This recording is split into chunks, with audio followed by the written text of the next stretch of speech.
ચરણ તીર્થંકર ભગવાન મહાવીર સ્વામીને વંદન નમસ્કાર કરીને અહીંયા વિરાજી ઉપસ્થિત મહાનુભાવોને મારે શું કહેવાનું હોય? આપ તો બધા સુજ્ઞ છો, ઘણું સારું કાર્ય, જેમ દિનેશભાઈ કીધું કે બે ત્રણ ઘણું નહીં, આપણે આગામી 5-10 વર્ષમાં તો એવું કહેતા હોય છે કે જૈનોના પૈસા હોટલ, હોસ્પિટલ અને જે ન કરવાના ખર્ચા હોય એમાં જતા હોય છે. જો આપણે કોલેજોમાં કન્વેન્ટ સ્કૂલથી માંડીને લાખો રૂપિયા, કરોડો રૂપિયા આપણે દાન આપીને બધી સ્કૂલોને કોલેજ સુધી કરે, આ એક બહુ નાની શરૂઆત છે.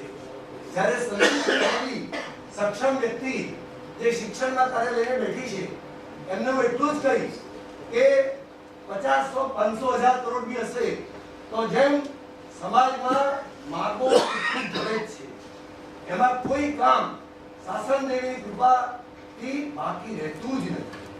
હું જ્યારે આવ્યો તો ત્યારે ભાઈએ મને વાત કરી હતી, ત્યારે મેં કીધું હતું કે ભાઈ હું પણ દાન આપવા માંગુ જ છું. ગઈકાલે નથી આપ્યું એટલે આજે નથી મળ્યું, અને આજે આપ્યું છે તો જ ભવિષ્યમાં મળશે.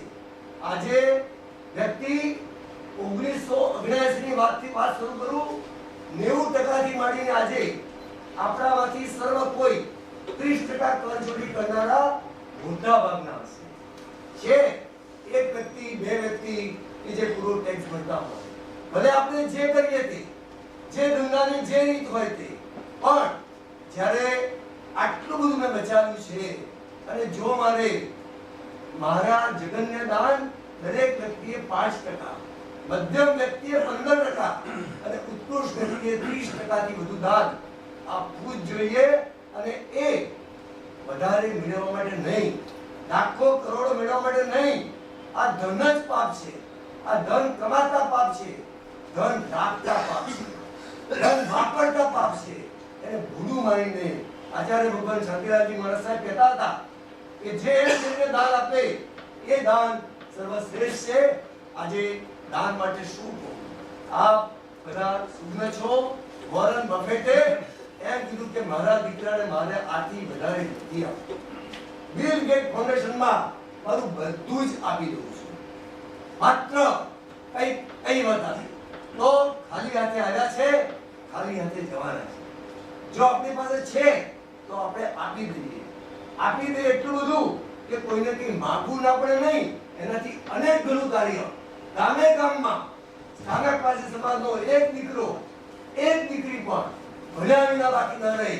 આજે હું એમ કહેતો હતો કે દાનાના શિક્ષક અભ્યપ્રાણ, હું તો અભેદાન હોય તો ફટાફટ દાન આપું છું શિક્ષણ માટે, પણ જ્યારે હું અહીં આવ્યો ત્યારે મારો વિચાર બદલાઈ ગયો.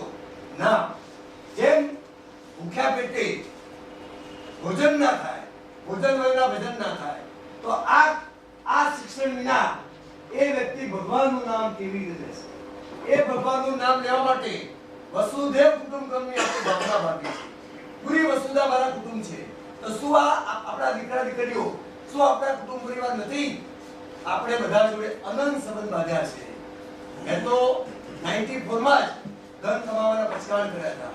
2000 માં જ્યારે એક નાની વાત કરું છું, એમાં થોડી 2 મિનિટ ઓળંગી, અમે નવરંગપુરામાં એક સ્થાનકનું કામ શરૂ કર્યું, અને એ વખતે 75 લાખનો પ્લોટ અને કરોડ રૂપિયાનું કામ હતું.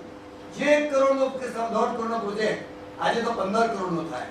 અને આપણે નક્કી કર્યું, અમારા ટ્રસ્ટીઓ આર.એમ. શાહ સાહેબ, નવનીતભાઈ બધા નક્કી કર્યું ના આપણે નવરંગપુરામાંથી જ પૂરું કરવું છે. અમદાવાદથી નહીં, નવરંગપુરાનું કામ નવરંગપુરાથી કરીશું. ઘરે ઘરે 400 ઘરે હું ઘરે થેલી લઈને દોઉં છું. 21,000 રૂપિયા તમે આપો, 21,000 × 400 84 લાખ. તો નવરંગપુરામાં આપણે અમદાવાદનું કાર્ય કરીએ છીએ.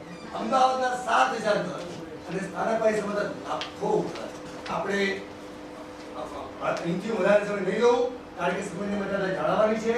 આપણે બધા ખૂબ આ લોકોની જોડી ભરી દઈએ કે એમને હિંમત થાય કે ગામે ગામ હું કન્યા છાત્રાલય, ભાઈઓનું છાત્રાલય, શિક્ષણ, સ્કૂલ અને કોલેજ આપણી સમાજની જ થવી જોઈએ.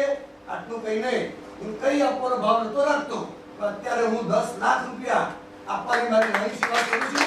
આવેલા દરેક વ્યક્તિ 10 લાખ કરોડ આપો આપો ભાઈ આપો. હું કહેવાનો તો જવાબદાર છું કે ચેરિટી બિગિન્સ ફ્રોમ હોમ. મારે પહેલા આપીને બીજાને કહેવાનું છે કે તમે પણ આપો. નક્કી કરો મારી પાસે કેટલું છે. મુસ્લિમ પોતાની મિલકતના 5% જકાતમાં આપે છે. આપણે આપણી આવકના શું ના આપી શકીએ? આપણે બધા આપીએ. શું બધા આપશો જ? એનો મને વિશ્વાસ છે. આટલું કહીને વિરમું છું. જય જીનેન્દ્ર. ધન્યવાદ, ધન્યવાદ, ધન્યવાદ, લાખ ધન્યવાદ મનોજભાઈ.